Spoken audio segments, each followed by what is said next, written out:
Hi, welcome to Fiberchats. My name is Irina. I'm the host here. My guest today is the founder of the Snapdragon Brand, Ashley Lee Zhong.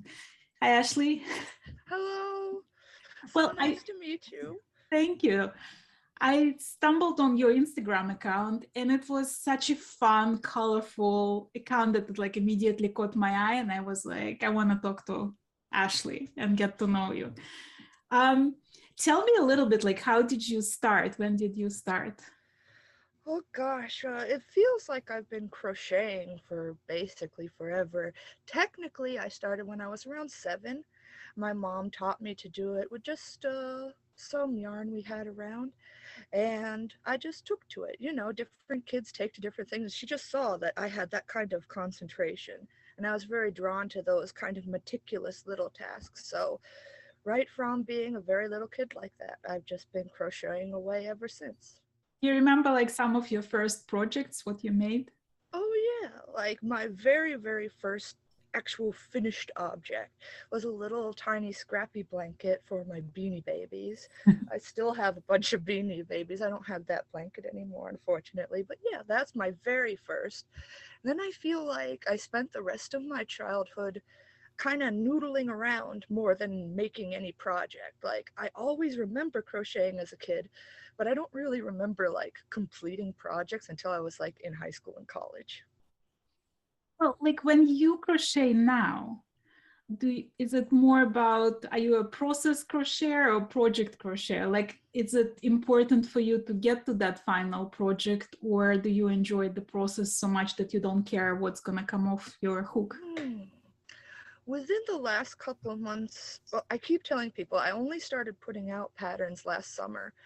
And at this point, I guess you might call me a bit more processed just because I'm experimenting so much. I'm putting out so much right now, just content wise, pattern wise. I'm in a bit of an explosive flurry right now. So my process is sort of to introduce new concepts with each pattern.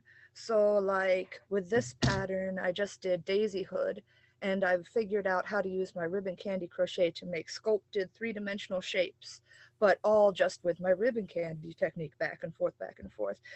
This piece right here has a straight edge on the top as opposed to the curves that I've been doing. So, yeah, it's just very process driven, very experimental. Come up with a new concept, say, how can I apply that to a project, and explore that concept within that project. Well, tell me more about that candy ribbon. Ah, yeah. So, my ribbon candy crochet is this new technique that I've been fiddling around with. The basis of it is a very long foundation chain that sort of climbs back on itself. So you go out and back, and then you move along. And that's how you get this undulating shape. I go out, back with my foundation row. And then I go ahead and I put DC on this side of the foundation, go around a curve, put DC on this side of the foundation. So I'm always working back and forth. It looks kind of funny when it is incomplete because you just have these big gaps. You have to have imagination and a little bit of trust to do ribbon candy crochet because you'll just have a bunch of squiggles until all of a sudden, bang, you do your seams and it's a hood all of a sudden. So it requires some faith. Well, how did idea of becoming a designer and putting out your patterns came to you? Like, what made you decide to get into that? I guess ever since I've been a little girl, I've always loved making my own clothes, fiddling around with things.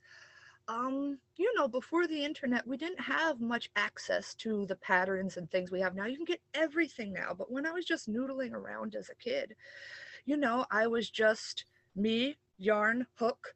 What can I do with this? And I think I still bring a lot of that to my process. Like, I don't look for examples, I don't base my work on anything but like my fiddling around.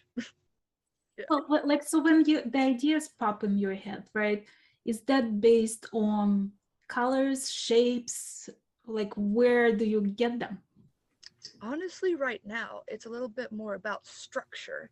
The actual structure of the crochet is very inspiring to me right now, because within these last couple months, I've been sort of creating this set of building blocks with my Ribbon Candy Crochet. I've got all these components, and now I'm just having the greatest fun putting them together in new and interesting ways, because there's just not a lot.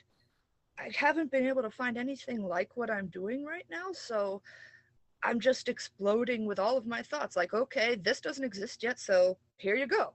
This doesn't exist yet, here you go. Like, it's just kind of spilling out as I make these combinations. So what's the reception? Like you post on Instagram or you started your business and you put your first pattern. What was the reception? Well, the first place that I remember feeling kind of a confidence boost is I share a lot of my conceptual things on Reddit. I feel like the Reddit crochet community is just very encouraging. They're really hungry for innovative and maybe a little bit more complex patterns. Like they're just really dedicated crocheters on there. They give good opinions, they give good feedback, and I get a lot of good crochet interaction on there. So the first thing that really started getting some attention, my first Ribbon Candy Crochet project, was my Ribbon Canyon blanket, which is just 15 rows. So 15 rows, all different colors, undulating back and forth the whole width of a bedspread. Huge thing.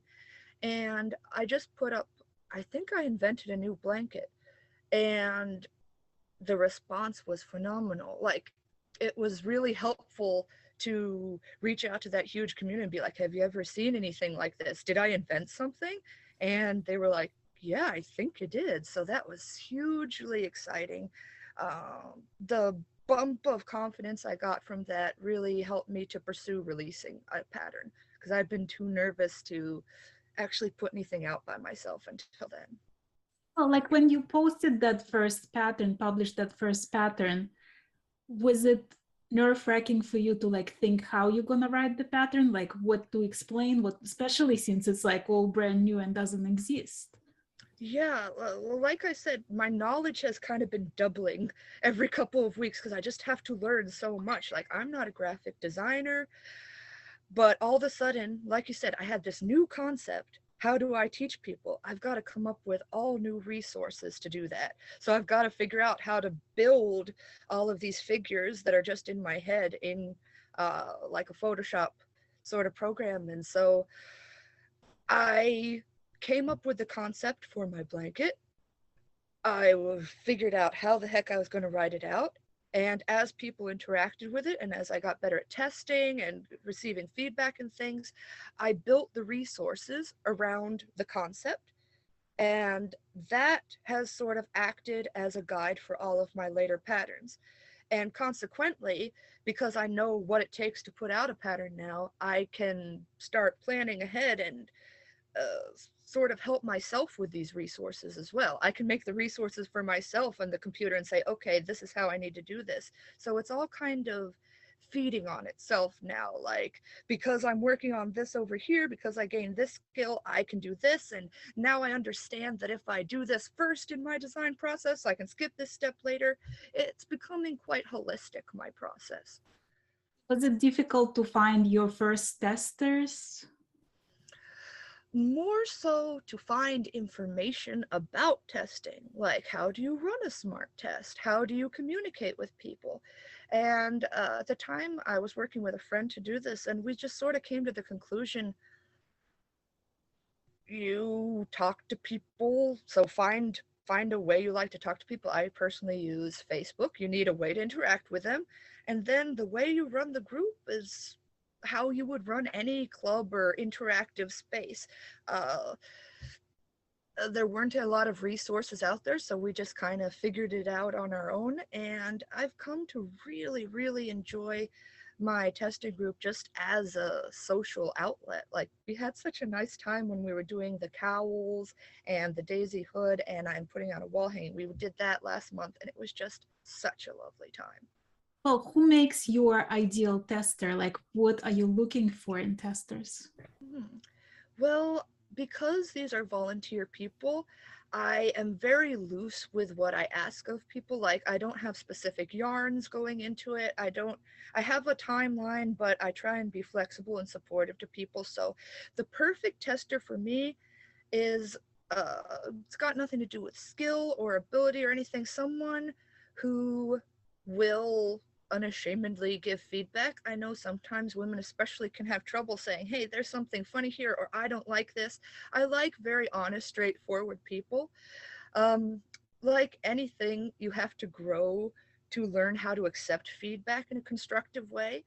Another thing I would say is, people will often give you feedback that's kind of right. It's kind of referring to something that you could fix, and you have to interact with that feedback, and kind of take it in and say, oh, okay, based on what you're saying and based on my concept, I think if we did it this way and we met right here, that we could come together and make this better so that everyone understands. So I really appreciate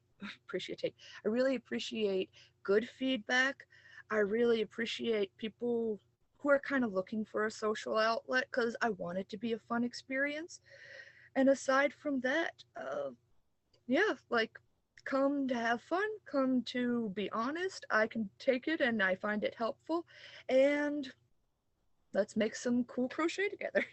When you look at their projects, right, their interpretation of your design, like, do colors surprise you? Like their choices of like the yarn that they choose, the colors that they choose, like, are you ever surprised by that? Oh, all the time. Just, I don't know. I never know what to expect.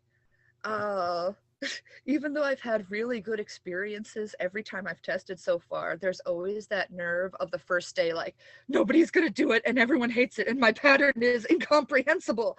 But then, like, after about a half day, somebody's done their foundation or something, and I'm like, oh, like, it actually works. It's a real thing. I wasn't just hallucinating by myself.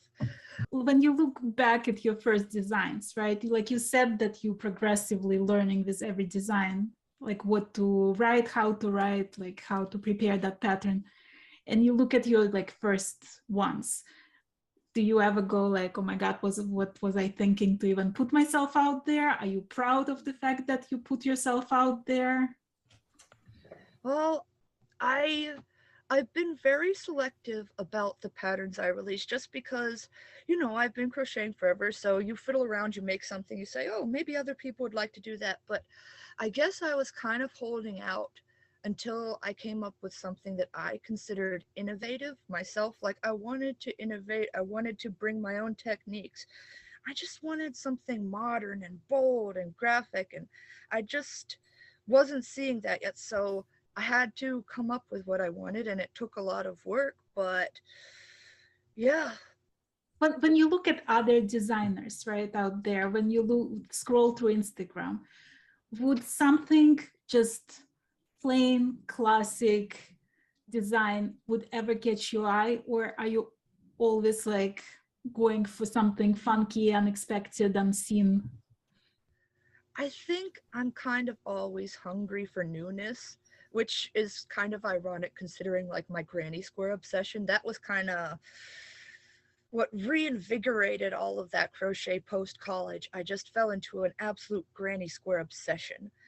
And that is an older technique, like 1860s in the UK. Like, that's been around a nice long time. But in general, aside from my granny square obsession, I'm so hungry for newness. I'm so hungry for innovation, unexpected details. And this has to do a bit, I think, I consider handmade clothes to be, the absolute top of luxury. And because we, as crocheters, we have these skills, if you know a double crochet, a single crochet, it's all basic building blocks. But if I can take that and make something that's modern and unexpected, a little bit couture, like some kind of high design, but very accessible, that's what I want to do. When I look at your Instagram, a lot of it is like almost making fun of yourself, like being very silly. Like there is this whole video of you and a couple of friends playing ball on the beach. And like you don't seem to take yourself very seriously. Are there days when you like disappointed with humanity and you feel misunderstood and you feel like the society doesn't appreciate you and what you have to offer? Hmm. That's tough because in a lot of ways, my hermity crochet lifestyle is like very like hideaway, anti-human, but I don't feel that way in my logical brain at all. I think more so than being disappointed in people, which like a normal person I am, I'm fascinated by the strangeness of humanity. Uh, I don't take myself very seriously. I take my work very, very seriously. I try to do a good job on that. But just in general, I think my personality is quite absurdist.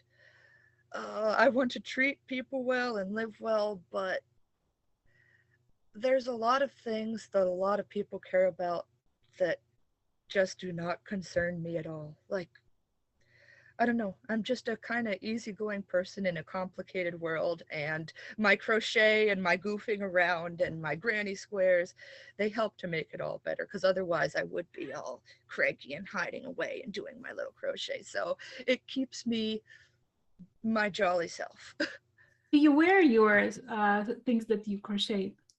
Basically, yeah, like my printed garments that I started making back in 2017, I probably wear 3 of my printed garments at least every week. Like, people know me for that. And whenever the temperature's right, I'm going to be in a shawl, or I've been wearing my hood like crazy because I've been letting my shaved hair come in just a little bit for the winter.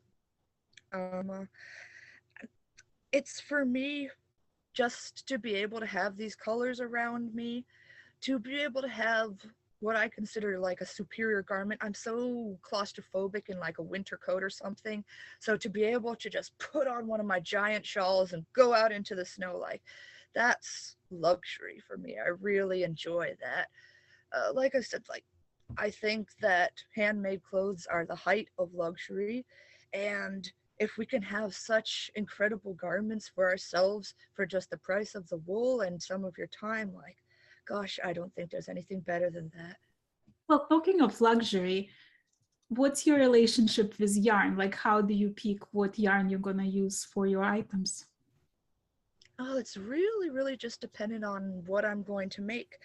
I am a strong believer in the magical qualities of wool, just for the incredible sculpting and wonderful things you can do when you're blocking and things like that. But I just cannot get over like a classic red heart if you're gonna yarn bomb or make a blanket. I love making huge blanket coats out of it, you know. So your inexpensive and bold colors are wonderfully useful for so many products and projects, like especially for babies and things. Acrylic all day. Anything that's going to get washed over and over. Any gift for someone who you know like does a load of laundry a week and they're not going to separate out their wool, you make them an acrylic something. You give people gifts that they can actually use. So I pick my yarn based on what I'm making. If I have nice wool and I want to shawl, I'm definitely going to use it. But if all I've got is acrylic, I'm going to put that to use. And it's just about the techniques you use and stuff to make your colors interesting, the way you put them together. You can make masterpieces with red heart or $100 skein magical mohair, you know, like, there's just, I like yarn. I'm not picky. What's your yarn stash looks like? Well, I could show you. let's, Like, let's do the sneak peek. yeah, I'll do a little sneak peek for you. I keep most of my wool put away, except like if you'll have a look at this shelf here. Like, I've got stuff put out for projects. Like, I just used this line here on my cosmic drip shawl, which I'm working on the pattern for right now. Then if I turn over here real quick, I've got my acrylic stash. Yeah, and there's under the table here is where I keep all my wool put away in bins and stuff. But if you kind of glance around my apartment, I've got my little studio apartment here, there's kind of wool and yarn everywhere. So how do you buy it? Like when you go to a store, do you buy something for a specific project? Do you buy something because you like the color? Well, I haven't really, the majority of my stash was collected, I guess 2 or 3 years ago. I was living in Rochester, New York, and I just kind of started making buddies with this really great fiber group. And until then, I didn't know about fancy wool. Like I only had like all of your locally available big box wools, and I didn't know that people were making these magical speckly watercolor, like tonal, like these ladies blew my mind. And I went through that phase where I guess a lot of people, when they find out about fancy yarn, where you just kind of suddenly have a stash. Like you realize all of a sudden that every extra penny you've had has gone to cool yarn this month. That happened to me. So I did the majority of my stock up like 2 or 3 years ago. Uh, I got all of my acrylics and things over years, you know, just saving up my coupons and stuff. An awful lot of it came from a wonderful place called So Green, which is a recycled fiber art store in Rochester. So when I started stashing, I did all the things that people would do to collect yarn. Yarn stores. I love fiber festivals. Like I love New Jersey Sheep and Wool. I love Rhinebeck. Let's see, where else? Oh, there's like East Aurora in New York is a wonderful little tiny fiber festival. Honestly, Western New York was an incredible place to learn about fiber because there's so many makers, so many dyers, so many mills. Like that was my introduction. And that like period was enough to fill my stash up until now. I'm just starting to basically have gone through all of my wool. You have a favorite dyer? I love Vanessa Ewing. She's Cape May Fiber Co.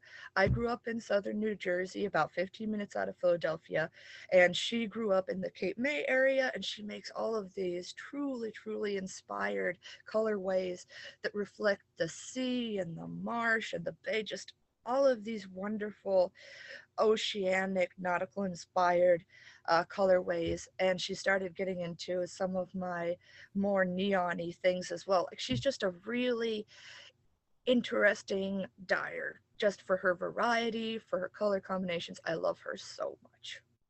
Have you ever done anything in just one color? I think about that all the time. It's just, I'm kind of an ADD crocheter. Like I think that I developed Ribbon Candy Crochet because like the method is, you know, you go across a straight line, then you do a curve, go across a straight line, then you do a curve. Like that, I race to get to the curves. And when I'm just crocheting, I race to get to the color change because I'm just so excited to see what happens next. So I know that I made my nephew's baby blanket in one of those variegated skeins of the fuzzy stuff. But I think that might be the only project since I was a little kid that had one color, and even that was variegated. I need that stimulation. I got to change colors. I got to do a motif. I got to do something. Otherwise, I'll get stalled. Well, like when you mentioned a few times that you give gifts to friends or like make something for family members, is there somebody who is not crochet worthy in your mind? Honestly, I'm very, very selective in my gifting. Like it's very much an inner circle kind of thing. Just because in terms of time, I've been devoting so much to this, and you know, you don't want to do like 12 hours a day. I literally don't want to like break my body. So I'm very selective about presents. So probably if you're not in my inner circle, you could offer me lots and lots of money and I'm not gonna make you a blanket. Like people ask me all the time, can I buy a blanket? Can I buy a blanket? But if it takes 40 hours to make a blanket, Yeah, if you're not in my inner circle, I'm sorry, you're not crochet worthy. I just don't have time. Well, tell me a little bit about how the Snapdragon was created. Like, why did you decide to start the business? Hmm.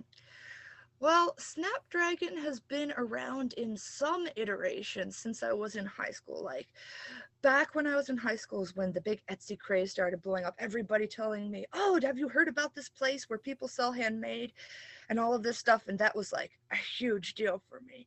Like there's a place for people like me. So, of course, I started during that big wave, must have been like mid early aughts, like back that far. But as technology has improved, my access has improved as well. Because back then, when I had all the enthusiasm and everything, I didn't have access to easy photography because you remember you're still using digital cameras and stuff back then. I didn't have access to my own car, so I couldn't do the shipping and stuff as much. So back when I was in high school, college, I would work on these projects, but I would feel pretty bad about them because I wasn't able to develop them in the way I wanted to. I didn't have the access, but as the tech improved, now most interfaces are going to have a shipping option there. So you can print out a label, you can take photos with your phone. All of this has evolved to make it a lot more accessible for me. So I've probably been doing the most hardcore Snapdragon brand building in the last 7 or so years. And my big kind of breakout project with Snapdragon Brand was my print collection.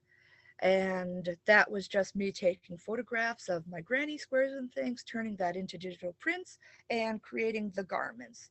And yeah, I guess that iteration of Snapdragon Brand has probably the most like what Snapdragon Brand is now. And now that I've evolved it to have the pattern and things, I think I started it just basically because I've always wanted to thrive off my art. That's what I would like to do in my life. A lot of us would like to. It's hard, so it's a process, but that is what I would like for myself. I would like to be able to support myself with my art, and you got to stop somewhere. So even though I was working full time and very, very busy, I've been kind of hardcore working on that for about 7 years. Well, what's your dream? What's your ambition for that company? Like, where do you see it go in the next 7 years? Well, just seeing how much I've pivoted just since last summer, I'm not sure I exactly know, but I don't know. I'm optimistic and I'm open minded. I would like to expand my print brand more, hopefully, do some more in house production. I'd really like to eventually be working within a community where I can produce my crochet designs ethically and in a way that the crocheters would be earning a living wage from this. That's going to be a huge, huge process, though.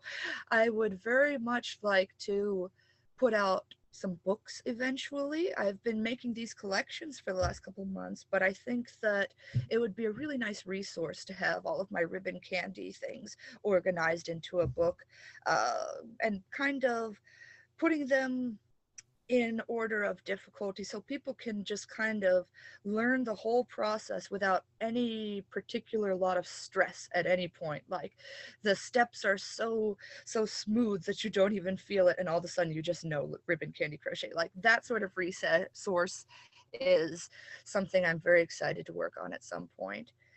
And then yeah, just see who I can collaborate with, see what companies and stuff maybe I could get my prints on. I'm very open to what's possible in the future. Just because I've changed and seen so much in the past, I could be doing something completely different next year. I'm just really excited to keep experimenting. Well, like when you create, like you look at your creations, right? Your projects. Is there something that you're particularly proud of? Like one project that you would like never sell, want to keep for yourself, like very dear to you? Well, I guess probably my favorite thing I ever did. Be right back. Oh. So I call this particular shawl, it's one of my Ribbon Candy shawls. This is number 5 in the book, the XLDK version.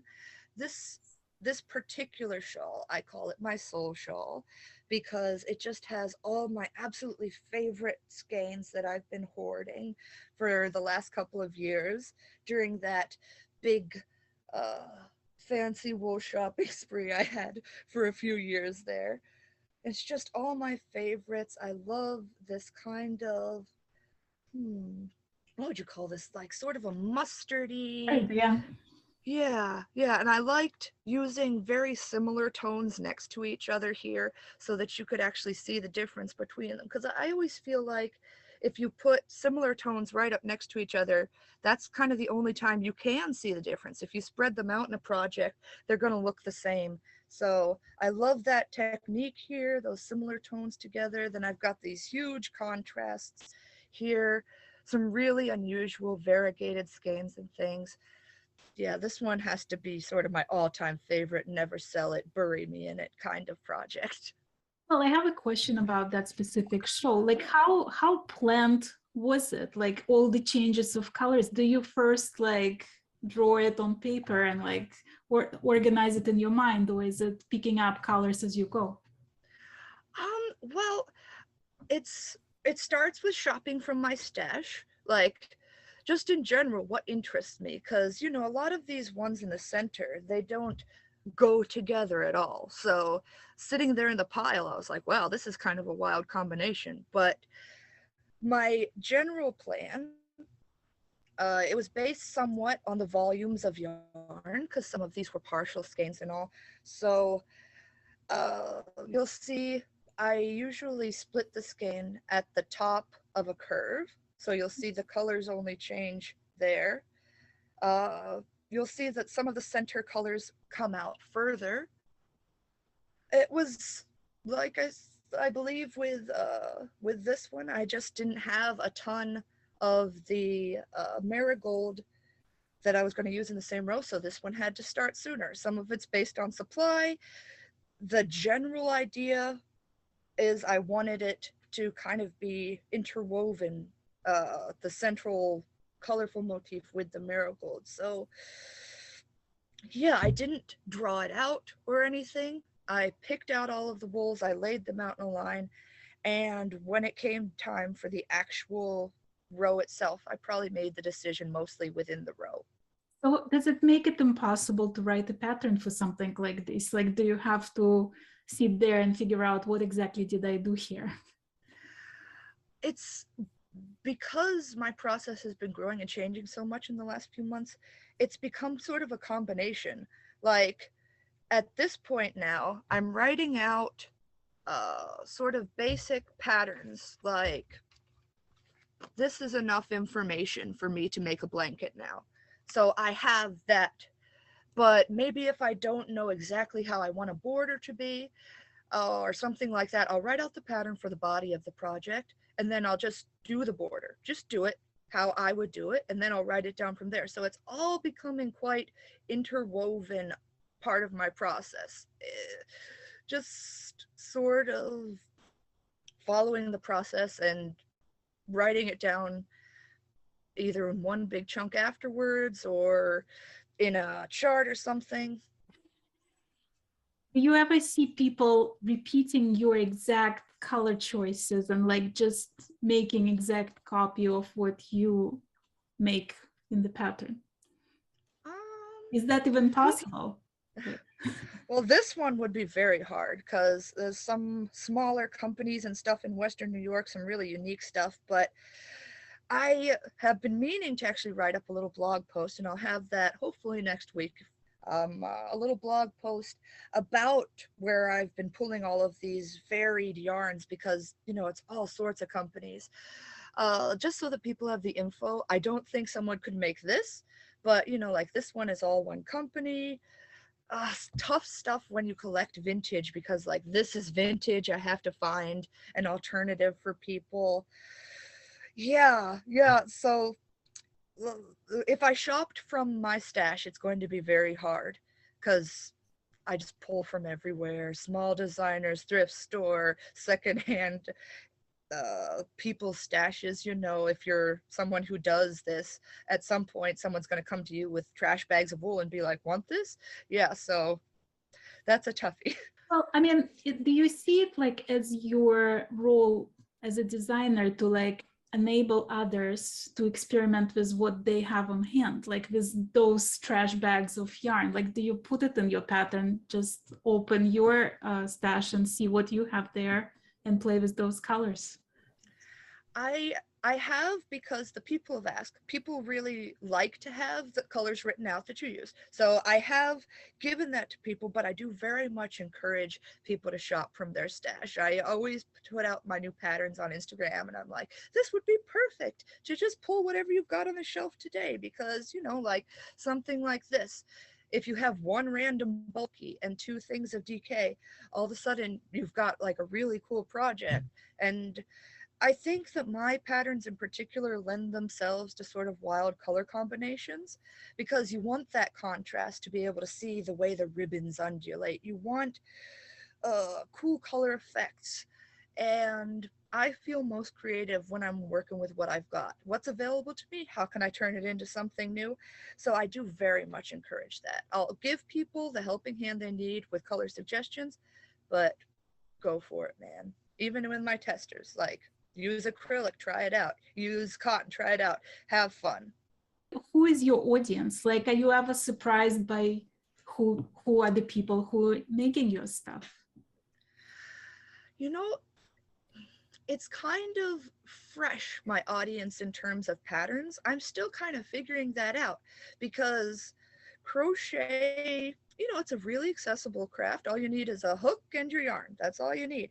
So I'm finding that there's a lot of the younger kids, like even like TikTok age kids and stuff. They are very good at crochet. They love the innovation. They love custom clothing. They love handmade, non-fast fashion things. That's a huge part of my audience.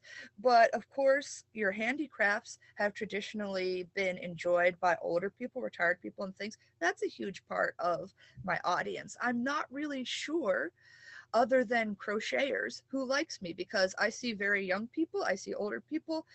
We're just having fun crocheting.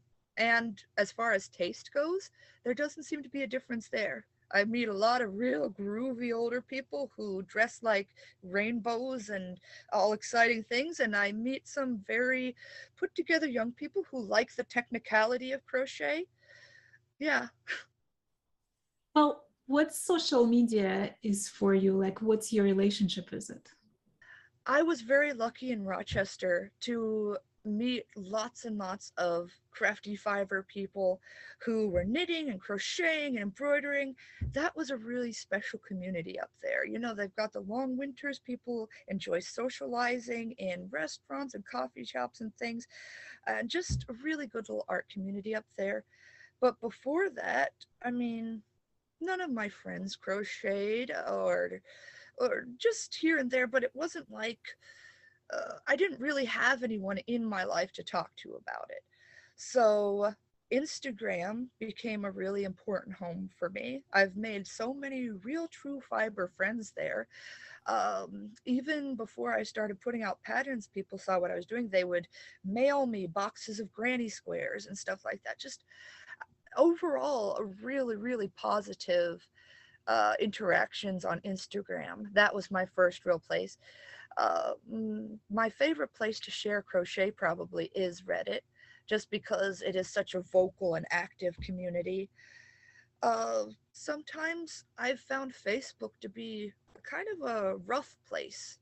Some of the crochet groups, and I'm surprised by that, but I've felt basically all positivity from Reddit and Instagram, and I use that as a real social life. I interact with people, I have friends on there, and it's been marvelous, especially with all this isolation during COVID. Well, what's your day looks like? How much do you crochet every day and how much you spend on social media? Like, how much of your free time goes into that?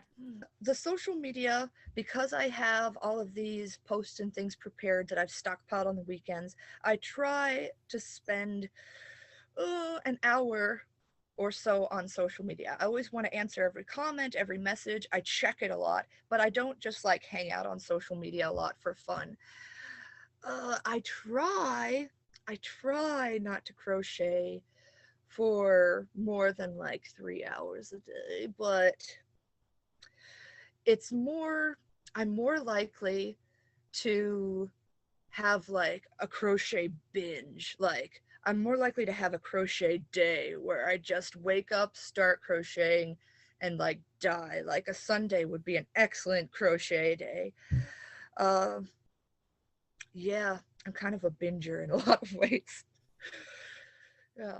What else do you love doing like outside of crochet? Is there some other hobbies or some other passions? Hmm.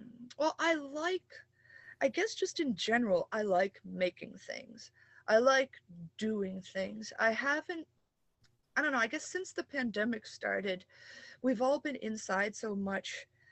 I'm kind of bored of entertainment. Like, a perfect day for me would just be like being able to do all of my human tasks without stress of time constraint. Like, a perfect day would be wake up and cook a real breakfast and then go answer my emails. Like, I'm I'm not looking for entertainment most of the time or relaxation. I just really like having very normal days where I have enough time to care for myself, do some creative work, and then rest at the end. Like, yeah, my other hobbies could include like sewing, quilting, embroidery. I fiddle around with all the fiber things, but in the end, I really just would like a balanced life more than anything else. I would like that to be my hobby. Are you a planner, like when it comes to publishing your designs? Like, do you try to plan it somehow? Like when how much time you need for testers to have, when you're gonna publish, is it good time of the year for that particular project? Do you think about all those things? To be honest, at this point, it's pretty abstract. I uh, because I don't have very much money coming in most of the time, I've been trying to put out a good mixture of some of my simpler designs. Like, I just put out a cowl, which is very straightforward compared to something like this, which is a lot more complicated. Um, I've been trying to sort of churn those ones out to build out my library and offer people good kind of educational resources for ribbon candy crochet, because they've got to learn the process if you're going to do something more complicated. So a balance between that and putting some more energy into some of my more tougher stuff that I'm really excited to share. I don't have a grand plan. I'd say that probably the creative plan for Snapdragon Brand right now is about a month in advance. Like, once, well, it's hard to say how things are because everything has been like within 6 months. So everything has been changing every time I write a new pattern, my process. But I'd say my process lately, and which I'm feeling rather comfortable in, is to make a little stash of patterns, 3 or 4 patterns, run a test of those simultaneously with all of us in the chat together because they're all related. And then most of my projects would either test for 4 weeks to 6. So I can probably plan on a pattern once I've got it written out, being about a month and a half now. Are you ever stressed about like what's gonna come out next and next and next? Like, are you ever putting that pressure on yourself that since you said you're a designer, you have to pop out those designs? Well, I don't know. I would say yes. All of this is stressful because I'm the boss of it and I decide. Like, all of those decisions are a bit stressful. They don't always have to be because I'm finding that a lot of my success I can't predict, I can't prepare for. People like something or they don't. I'm just trying to put out good work right now. That's like my priority. If I know I've put out good work, I think people are going to respond to it. But I've kind of reached a strange zen of misery. Like, I I was working very hardcore on this Snapdragon brand stuff before the pandemic and everything. The pandemic comes, I get divorced, I move, like, all of this stuff was up in the air, and there was so little that I could control, and there was so little that I could do. I just focus on checking off the tasks when I'm overwhelmed like that and plugging along, because I have evidence now from my other patterns that if I just keep working on this, it will get done. Yeah, there is an end in sight. I know how to do it. I have proof that I've done it before for my benefit. You know, like sometimes you need proof for yourself to just know you can do it. So I am stressed in little moments. Like I said, I'd put this out tomorrow, and I definitely have 4 more hours of work to go. Like that's a stressful moment. But in the big picture, I know that there's so little I can control that, yeah, I've just kind of reached a strange point of radical acceptance. Well, I mean, it's like it's a lot of things in our mind, because we think we're going to disappoint people and they're waiting for that pattern to be released at 12 p.m. on Sunday. In reality, they having pizza with their kids and they don't care if it's 12 p.m. on Monday, you know? So it's like a lot of it is in our own imagination, and we are the ones who putting pressure on ourselves. Yeah. That's the weird thing about being the boss of your project. You need to set these arbitrary goals so that you have something to work towards. But when it gets down to the line and you are exhausted and you said you'd put it out tomorrow, you know you're not doing good work at this point. You know you're going to miss stuff. You have to remember that you're the one who did set that arbitrary guideline, who did set that cutoff. So you can wiggle it around. Yeah, no, I find it the same with my channel, because I decided for myself that I'm gonna publish certain amount of interviews per week, and then I'm like, I was the one who decided on that. Nobody was expecting that. So we should be kinder to ourselves, basically, you know. Yeah. And also, you just become more realistic about what you're capable of. In a lot of ways, you get faster at things as you get better at it, but you also realized what takes real, actual time, and you can't cheat on those things. If I'm sitting down to do the refining on one of my patterns, you know, is it going to take 3 hours or 6 hours? I don't know. You just kind of accept it and you chug on through. Well, are you happy with the crocheting business? Are you happy with where you are today? I am. Like, I'm really excited right now just because of the potential.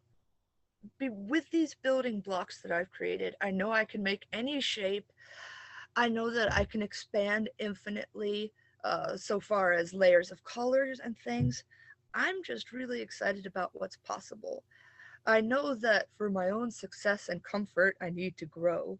You know, like I still look for work all of the time. I still am trying to figure out what I'm going to do with myself because I need to survive. And candidly, I'm not really surviving, but I have this optimistic feeling that I am going to continue to grow because I think I'm doing something different here. And I think people are going to find out about that.